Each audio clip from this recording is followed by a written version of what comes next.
Howdy folks. Today I wanted to talk about a drink that another YouTuber made. His name is Anders Ericsson.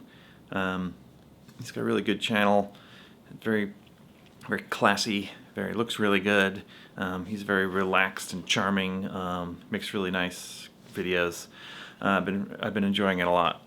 He's a lot more popular than me, obviously, but anyway, he made a drink that he just had made up. It was called the Lucky Stone. Is that right? Yeah, the Lucky Stone, I think it's called. It's an Irish whiskey drink. Sounded pretty good to me. And I had the ingredients I need for it, but not the exact ingredients. So I thought it would just be fun to try and make his drink, but do what I had to do to tweak the drink so that I could make it at my house. Because that's fun, right? That's fun.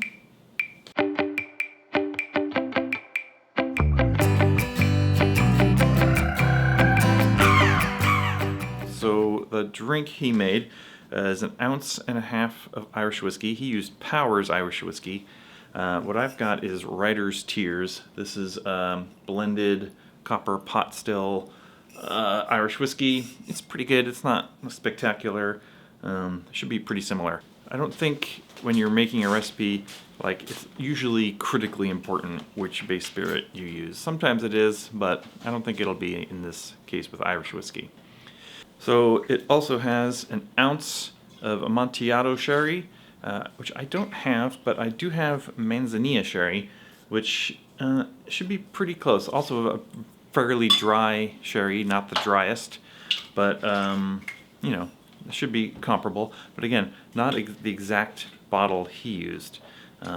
Sometimes when you're making a drink, a recipe, you have to sort of improvise and use what you've got on hand, because this is the home bar. I don't have every bottle in the world. I actually misremembered what kind of sherry I had. Manzanilla is basically the same as Fino, which is actually the drier kind of sherry. So I'm using a drier sherry than he's using, so even more reason to put some more sugar in it. Now, the third ingredient is apricot liqueur. He's using Giffard, which should be high quality, very good. But probably a little bit sweet. I don't have that apricot liqueur. I have a different one. What I've got is Stone Barn apricot liqueur. This is a locally made apricot liqueur, which is very intensely apricot flavored, but not very sweet. Now, I don't have the Giffard apricot, but I have some other Giffard bottles, and if it's anything like those, it's going to be somewhat sweet. He's using it in his drink as the only sweetener, so my guess is that it's something fairly sweet, and that this one that I've got is going to be a lot more tart, because I've used this before and it's very tart. He's also putting in a dash of Peychaud's bitters, which I have, and that's no problem. So let's give him a try. Thank you. You're welcome. So first I made his recipe just exactly as he did it with just my so first I made his recipe as is with just the bottles I had, and that's this one here. It's got a nice lemon, and yeah, it's very dry.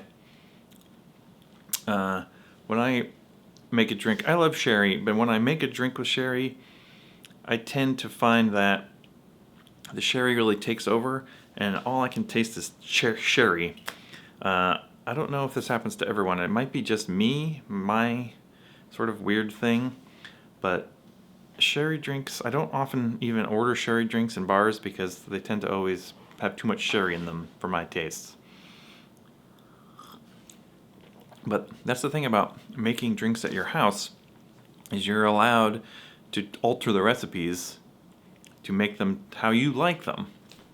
There's no reason I have to have a drink with too much sherry in it just because the recipe says so.